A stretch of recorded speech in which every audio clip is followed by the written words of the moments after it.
शैतानिर्रजीम बिस्मिल्लाहिर्रहमानिर्रहीम। मेहताब हैदर एक नए एपिसोड के साथ आपकी खिदमत में हाजिर है और आज हमने डॉक्टर खालिद उमर साहब से रिक्वेस्ट की है कि वो हमारे पास आएँ और उनसे हम जो पब्लिक सेक्टर इंटरप्राइजेज़ हैं उनके लॉसेस के बारे में, उनकी ओवरऑल सिचुएशन के बारे में इनके साथ डिस्कशन करें। आपको पता है कि पाकिस्तान में जो पब्लिक सेक्टर इंटरप्राइजेज़ हैं उनके लॉसेस यानी 500 अरब रुपए से लेके 1 ट्रिलियन के दरमियान है। चूँकि बहुत सी चीज़ें ऑन द बुक्स और ऑफ द बुक्स हैं तो इसलिए इसको समझना भी एक बड़ा कॉम्प्लेक्स इशू है। पाकिस्तान में 200 से ज़्यादा पब्लिक सेक्टर इंटरप्राइजेज़ हैं और 4-5 साल पहले ये नेट प्रॉफिट में होती थी। मुझे याद है कि आज से 4 से 5 साल पहले ये नेट लॉसेस में चली गई हैं। तो हम एक ओवरऑल सिचुएशन के बारे में डॉक्टर साहब से बात करेंगे। डॉक्टर साहब, थैंक यू वेरी मच, आपने मुझे टाइम दिया। थोड़ा सा आप एक PhD इकोनॉमिस्ट भी हैं, थोड़ा सा अपनी एजुकेशन और प्रोफेशनल कैरियर के बारे में हमारे देखने वालों को बताएं, ताकि बेसिकली मैं जितने भी इकोनॉमिस्ट हैं उनके पास जाके ये सवाल ज़रूर पूछता हूँ, क्योंकि मैं ये समझता हूँ कि इस टाइम जो यंग जनरेशन है उनके अंदर बड़ी मायूसी है। तो मैं उन्हें ये बताना चाहता हूँ कि पाकिस्तान के अंदर रहकर भी वो एक डिफरेंस क्रिएट कर सकते हैं और वो एक्सीलेंस हासिल कर सकते हैं। तो आप अपने प्रोफेशनल कैरियर के बारे में ज़रा ब्रीफली बताएं, उसके बाद फिर हम PSCs के लॉसेस के बारे में गुफ्तगू शुरू करेंगे। जी, बहुत शुक्रिया मेहताब, आपने मुझे टाइम दिया आज इसमें ये इशू डिस्कस करने के लिए और ओवरऑल और भी इकोनॉमिक जो इश्यूज़ हैं। तो बेसिकली मैं प्रोफेशनली इकोनॉमिस्ट ही हूँ। मेरा कोई अब 20 साल का तजर्बा है बेसिकली इकोनॉमिक पॉलिसी में, और थ्रू आउट माई करियर मैंने ये आपके जो टॉप इकोनॉमिक पॉलिसी मेकिंग इदारे हैं पाकिस्तान के, वहाँ मैंने काम किया हुआ है। स्टेट बैंक से मैं अपने करियर का आगाज़ शुरू किया था। फिर मैं मिनिस्ट्री ऑफ फाइनेंस में आप कह लें कि आधा जो मेरा करियर है वो डिफरेंट कैपेसिटीज़ में मिनिस्ट्री ऑफ फाइनेंस में गुज़रा है। अनटिल रिसेंटली मैं उनके इकोनॉमिक रिफॉर्म्स यूनिट में था, वहाँ मैंने कोई 6-7 साल सर्व किया है 2012 से 18 तक। ये इकोनॉमिक रिफॉर्म्स यूनिट बेसिकली करता क्या था जी? एक तो आपकी एक एनुअल रिपोर्ट आती थी, उसके अलावा क्या क्या, क्योंकि आप पॉलिसी मेकिंग के अंदर इन्वॉल्व थे और बड़ा इंपॉर्टेंट काम था उनका, इस वजह से मैं इसके बारे में आपसे बात कर रहा हूँ। जी, इसका मेहताब ऐसा है कि बैकग्राउंड इसका ये है कि इकोनॉमिक पॉलिसी, ये जो एक इकोनॉमिक रिफॉर्म्स यूनिट था बेसिकली इसकी बुनियाद डली थी जब ये doctor Salman Shah finance minister थे मुशर्रफ गवर्नमेंट के दौर में। जी। तो इसका मकसद ये था कि ये कुछ 2-4 एरियाज़ में इसने फोकस करना था। ये एक तरह से इसका जो बनाने का मकसद था कि ये हुकूमत को एक पॉलिसी थिंक टैंक टाइप का रोल अदा करके ये कि रिसर्च एनालिसिस करके इंडिपेंडेंट दे, जिसकी बेसिस पे फिर इकोनॉमिक पॉलिसी मेकिंग हो। और इसमें जो थी विज़न उस वक्त कि इसमें प्रोफेशनल्स बाहर से लाए जाएं रादर देन ये कि सिविल सर्वेंट्स ही जो हैं रूटीन के वो आके काम करें। तो ERU में हमारे साथ सिविल सर्वेंट्स भी काम करते थे but in a supporting capacity. Main मतलब ये था कि प्रोफेशनल्स हैं। और उसमें फिर ओवर टाइम जो है ये जब बना था ERU तो इसके 2-3 मेन मकासद थे। एक तो ये था कि ये रेगुलेटरी रिफॉर्म्स और इस तरह की चीज़ पे गवर्नमेंट को एडवाइस देना, ये इन्वेस्टमेंट क्लाइमेट और ये डूइंग बिज़नेस रिफॉर्म्स के ऊपर कुछ काम करना। और ये मतलब इसके दो मेन एरियाज़ थे जो जब ये इसकी बुनियाद रखी गई थी, ये सलमान शाह ने जब रखी थी तो उनका विज़न यही था कि इन 2 एरियाज़ पे फोकस करेंगे। अब रेगुलेटरी रिफॉर्म्स इटसेल्फ एक बहुत ब्रॉड वो एरिया है और उस वक्त जो है 6 to 7 years ERU में रहे। जी, मैं 6 years ऑलमोस्ट। और इसके बाद आपने एक तो ये मैक्रो लेवल पे भी आपका, फिर माइक्रो लेवल पे भी आपका काम है, उसके बारे में थोड़ा सा बताएं। जी, माइक्रो लेवल पे भी मैंने ये जो थोड़ा सा इस एरिया में पावर्टी एलिविएशन के एरिया में काफ़ी काम किया हुआ है। मैंने ये लेबर और एम्प्लॉयमेंट पे भी काम किया हुआ है। मैंने ये आपके जो इंडिपेंडेंट थिंक टैंक्स हैं उनके साथ भी काम किया हुआ है, जैसे महबूब हक सेंटर है, अपने कैरियर के शुरू में मैंने उधर काम किया हुआ था। अभी रिसेंटली मैं ये पाकिस्तान सेंटर फॉर फिलैंथ्रोपी में भी रह चुका हूँ। पाकिस्तान पावर्टी एलिविएशन फ़ंड में भी मैं उनका रिसर्च एवेलुएशन जो है डिपार्टमेंट हेड कर चुका हूँ, काफ़ी पहले की बात है। तो वो माइक्रो इकोनॉमिक भी चीज़ें और इश्यूज़ जो हैं मैं अच्छी तरह वाकिफ़ हूँ कि ऑन द ग्राउंड जो सर आपके एक्सपीरियंस में माइक्रो और मैक्रो दोनों जो है वो मौजूद हैं।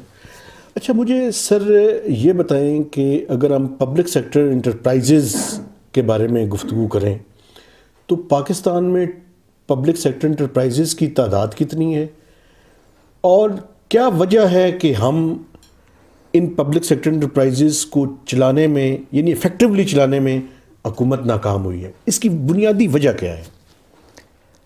जी ये बड़ा इंटरेस्टिंग सवाल है आपका और इसका मेरे ख्याल में कोई सीधा जवाब भी नहीं है। मैं बहरहाल थोड़ा सा अटेम्प्ट करता हूँ कि इस पे आपको जो मेन इश्यूज़ हैं उससे वाकिफ़ कर दूँ।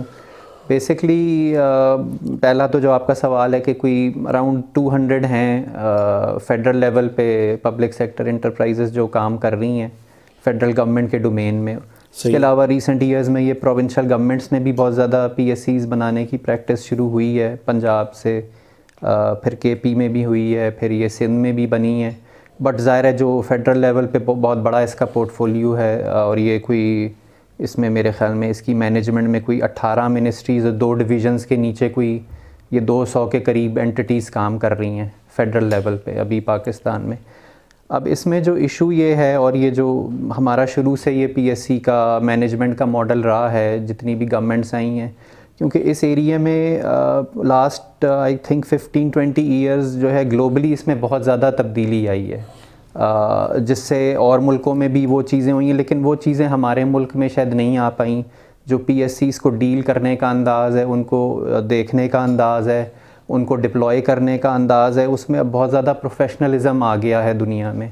और इसका आगाज़ ये शुरू हुआ था, मैं थोड़ा सा आपको बैकग्राउंड दे देता हूँ कि ये 2005 में ये OECD ने एक guidelines for corporate governance of public sector enterprises जो है उन्होंने बनाई थी कि जो गवर्नमेंट्स हैं डेवलप्ड और डेवलपिंग कंट्री सब के लिए थी। वो ओपन गाइडलाइंस थी कि ये जो बेसिकली जो प्राइवेट सेक्टर तो पहले ही से एक कॉर्पोरेट गवर्नेंस के असूलों पे काम कर रहा था, तो उसमें उनका मेन मकसद था कि जी ये पब्लिक सेक्टर की एंटिटीज़ में भी ऐसे असूलों पे ला के इनको चलाया जाए ताकि ज़्यादा प्रॉफिटेबल हों, एफिशिएंट हों। लेकिन सर पाकिस्तान में तो मेरे ख्याल में ऑन पेपर्स या SCCP की गाइडलाइंस तक तो ठीक है, ऑन ग्राउंड तो इम्प्लीमेंटेशन मेरे ख्याल में ज़ीरो है। जी उसका इशू यही है कि वो उसमें वेरिएशन बड़ी है। जो हमारा मॉडल असल में फ़ॉलो हो रहा है ना, अब दुनिया में जो मॉडल फ़ॉलो हो रही हैं इस गाइडलाइंस के बाद एक उन्होंने मेन एक जो आप ग्लोबल आप कह रहे हैं गुड प्रैक्टिस इमर्ज हुई है कि कोई हर हुकूमत ने कोई एक सेंट्रलाइज्ड अपना इदारा बनाया है जो कि वो SOEs को मॉनिटर करता है और उसकी ओनरशिप जिसे कहते हैं ना कि एंटिटी है एक तरह से। ठीक है। अच्छा अब पाकिस्तान में तो मतलब सिंस टाइम मेमोरियल हम ये डिसेंट्रलाइज मॉडल पे चल रहे हैं कि हर लाइन मिनिस्ट्री के नीचे उसकी रेलेवेंट पब्लिक सेक्टर इंटरप्राइज काम कर रही है। वो मिनिस्टर जो है उसका वो इंचार्ज वो उसकी पॉलिसी मेकिंग में कर रहा है। अब किसी मिनिस्ट्री में वो it all depends on individuals ना, क्योंकि ये कोई किसी जगह अच्छा मिनिस्टर है तो वो अच्छी भी उन्होंने की है परफॉर्मेंस, ऐसा नहीं है कि सब बुरी ही हुआ है। सही है। काफ़ी अच्छी केसेस भी हैं आपके पास। OGDCL की भी केस है, मतलब आपको 40-50 बिलियन का सालाना प्रॉफिट देती है ये। लेकिन सर अगर मुझे बताएं OGDCL अगर प्राइवेट सेक्टर में होती तो उसके प्रॉफिट्स मल्टीप्लाई ना करते? हाँ नहीं वो तो डेफिनेटली वो है उसमें फिर वो उनकी आप एम्प्लॉयमेंट के एक जो पब्लिक सेक्टर में इशू एम्प्लॉयमेंट का आ जाता है, वहाँ से इनको डज लगती है। प्राइवेट तो इतना बंदा रखता है ना सेक्टर की जितनी ज़रूरत है, बल्कि उससे भी थोड़ा कम रखते हैं डेफिनेटली। अब पब्लिक में ये मसला है कि ये इस डिसेंट्रलाइज मॉडल की वजह से एक तो इनको PSCs को हमारी जो भी हैं पॉलिटिकल गवर्नमेंट्स हो जाएं जो भी आई हैं उन्होंने थोड़ा सा एम्प्लॉयमेंट एक्सचेंज के तौर पे भी इस्तेमाल किया है कि जी वो कोई बंदे शंदे अपनी जो है आप कंस्टिट्यूंसी के भर्ती कर दें, इस तरह कर दें। वो इस तरह भी ओवरनाइट तो नहीं ये ख़राब हुई है, तो पिछले 20-30 साल का वो है कि PIA एक ज़माने में बड़ी टॉप परफॉर्मिंग एंटिटी थी 90s तक जो है। फिर ये भर्तियाँ हुई उसमें नॉन मेरिट पे बेसिस पे भर्तियाँ हुई, प्रोफेशनल लेवल पे भी, मैनेजमेंट लेवल पे भी, लोअर लेवल पे भी, तो उससे ज़ाहिर है एफिशिएंसी एंटिटी की गिरती है। लेकिन सर आप ये समझते नहीं हैं कि सिर्फ भर्तियाँ ही इशू है या ओवरऑल टॉप टू बॉटम जितनी मैनेजमेंट है उस सब की कहीं ना कहीं पे कोई ना कोई कंट्रीब्यूशन ऐसी है जिसके नतीजे में, क्योंकि देखें एक दिन में तो ना ये फॉल हुआ और ना एक दिन में ये सारी चीज़ें हुई, तो यानी सिर्फ भर्तियाँ ही इशू है या ओवरऑल प्रोफेशनलिज्म जो है वो लैक करता है? नहीं जी, बिल्कुल आप ठीक कह रहे हैं। भर्ती तो एक सिर्फ उसकी एक डायमेंशन है, लेकिन ये बहुत ब्रॉड, मतलब इसमें तो बहुत ब्रॉड डायमेंशंस है। और जैसे मैं शुरू में मैंने कहा था, जो वो गाइडलाइंस में से ये मान आई कि जो सेंट्रलाइज हमने असल में अभी तक नहीं रखा हुआ ना फंक्शन पे, वो एक सबसे बड़ी वो हमारी है कि हम उसको परफॉर्मेंस मैनेजमेंट के असूलों पे इनको चला ही नहीं रहे पीएससीज को। इसके सॉल्यूशन की तरफ बाद में आएंगे, पहले मुझे ये बताएं कि पीएससीज के टोटल लॉसेस हैं कितने?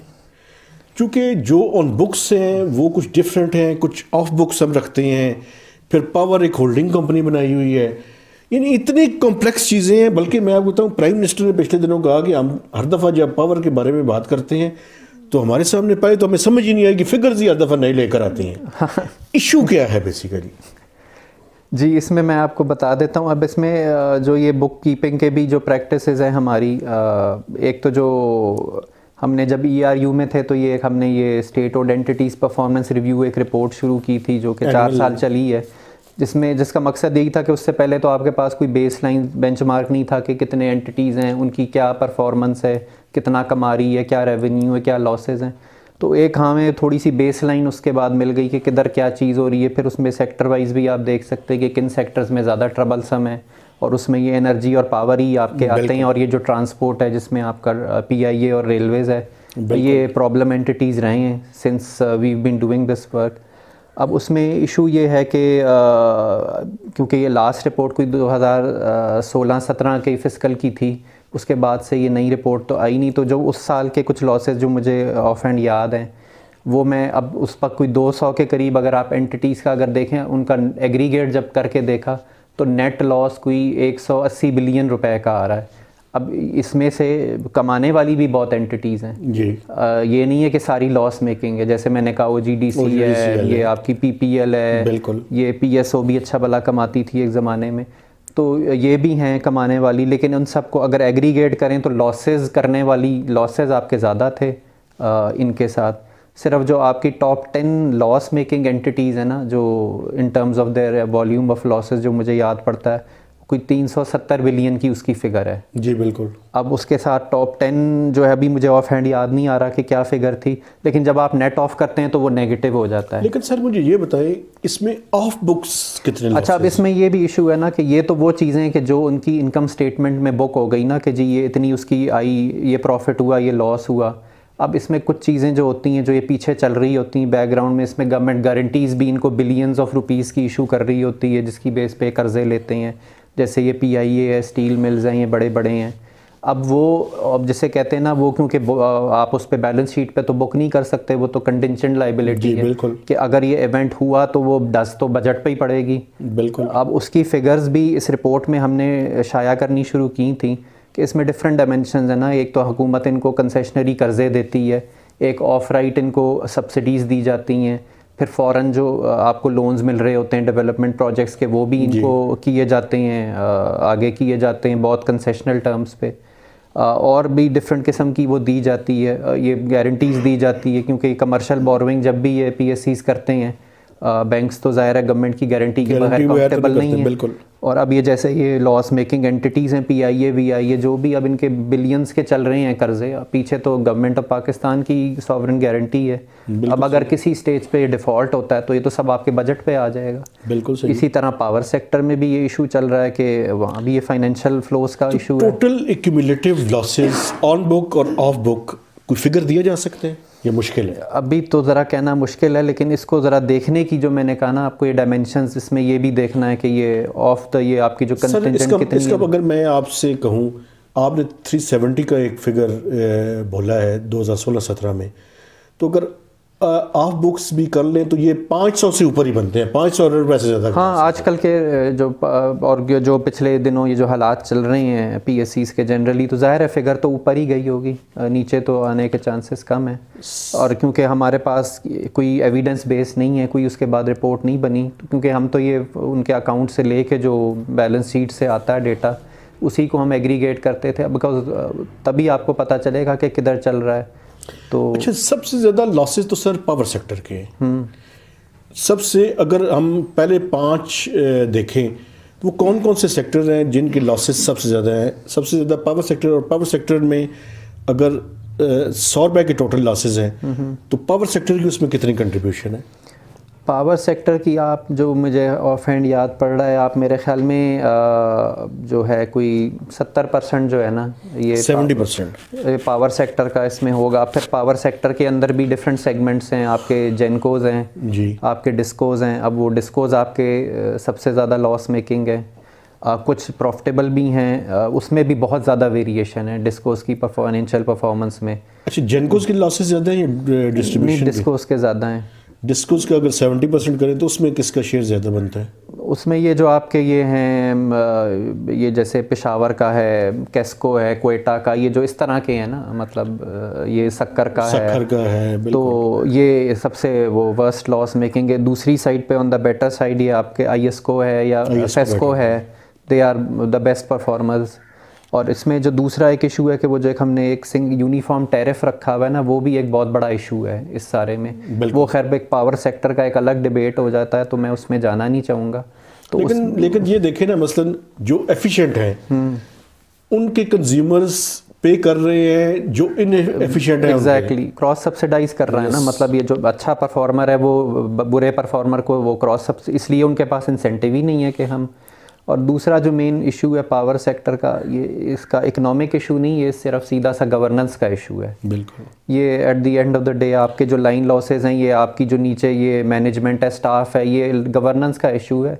ये आप आज ठीक कर लें, 20 साल बाद कर लें, ठीक वहीं से। अच्छा सर, ये पावर सेक्टर पहला हो गया, उसके बाद पीआईए है और रेलवे है। जी, फिर ये ट्रांसपोर्ट के जो सेक्टर आ गए जिसमें पीआईए आ गया, ये आ गया आपका रेलवे आ गया, पीआईए के एनएचए आ गया to some extent. Total losses तो काफ़ी ज़्यादा है, एक्यूमुलेटेड तो बहुत हैं, एनुअली उनके जो हैं वो वेरी करते रहते हैं। अभी अगेन क्योंकि पिछले 3-4 साल की कोई फिगर्स नहीं है और इनको काफ़ी डज लगी है पिछले 2-3 सालों में। बिल्कुल ऐसे तो विदाउट क्रेडिबल डेटा तो it would be difficult to say, but कोई इनकी फाइनेंशियल पोजीशन अच्छी नहीं, मतलब नीडलेस टू से।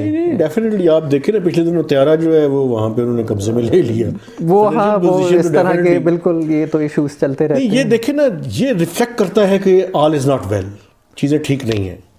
उसमें देखें वो फिर क्रेडिबिलिटी के भी इश्यूज हो जाते हैं। फिर ये जैसे अभी बीच में ये पायलटों का इशू आया था कोई साल पहले, अब शायद वो इतना बुरा ना हो, लेकिन एक परसेप्शन ख़राब हो गई, मतलब और वो है कि अब वो पीआईए को भी ये है कि कोई जुर्म उन्होंने नहीं भी किया तो वो उनके कंधे डल जाता है। अच्छा, आखिरी सवाल सर, रेलवेज, इसके भी देखें एक पूरी कॉन्स्टेंटली रेलवे के लॉसेज जो हैं वो जा रहे हैं, इसकी सबसे बड़ी वजह उनके एम्प्लॉयज़ हैं।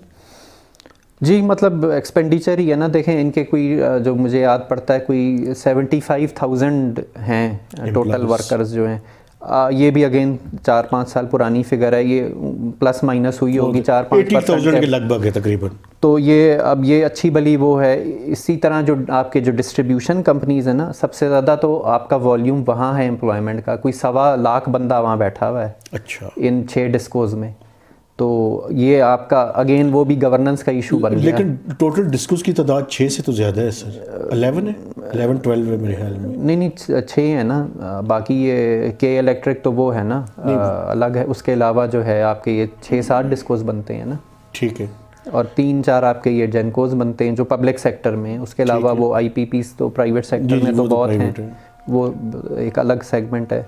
तो ये एम्प्लॉयमेंट ये ज़्यादा चंक यहीं पे कंसंट्रेटेड है, ये ट्रांसपोर्ट सेक्टर में और ये आपके पावर में। रेलवेज़ के कितने लॉसेज हैं जी पारा ना? रेलवेज़ के भी जो है ना लॉसेज, जो मुझे याद पड़ता है जिन दिनों हम ये कर रहे थे, कोई ये हर साल ये कोई 30-40 बिलियन का इनका ये आ जाता था। अच्छा, इसमें रेलवे का एक इशू है क्योंकि ये कॉर्पोरेटाइज नहीं है, ये एक मिनिस्ट्री ऑफ रेलवेज़ का अटैच डिपार्टमेंट है, तो इसकी अकाउंटिंग में भी बड़ी वीकनेसेस हैं। क्योंकि बाकी तो जो कंपनीज़ हैं वो बेसिकली कंपनीज़ एक्ट के तहत बाकायदा कॉर्पोरेट एंटिटीज़ हैं, तो उनकी कम से कम अकाउंटिंग, ऑडिटिंग और वो सब मॉडर्न लाइंस पे हो रही है। इधर तो अभी ये है कि वो सिर्फ आपका वो एक्सपेंडिचर और रेवेन्यू का वो होता है, बाकी ये कोई क्योंकि डबल ये जैसे कहते हैं ना डबल एंट्री जो है, ये आप वो अकाउंटिंग तो इसमें होती ही नहीं है। तो ये भी एक रेलवे की वीकनेस है कि आपको फाइनेंशियल पोजीशन भी उनकी जो शायद असल में हो इतनी आपको पता ना चले, जो इनके कागज़ों में और जो रिकॉर्ड में चीज़ अवेलेबल होती है। डॉक्टर साहब, हम एक वक्फ़ा लेते हैं और हमारे देखने वाले हैं, आप हमारे साथ ही रहिएगा, क्योंकि सेकंड सेगमेंट जो है वो इससे भी ज़्यादा इम्पॉर्टेंट होगा कि जिसमें हम मज़ीद इश्यूज़ को भी आइडेंटिफाई करेंगे और इसके साथ साथ हम जो सॉल्यूशंस हैं उनके बारे में भी डॉक्टर साहब से बात करेंगे। तो वक्फे तक हमारे साथ ही रहिएगा, वक्फे के बाद दोबारा हाजिर होते हैं।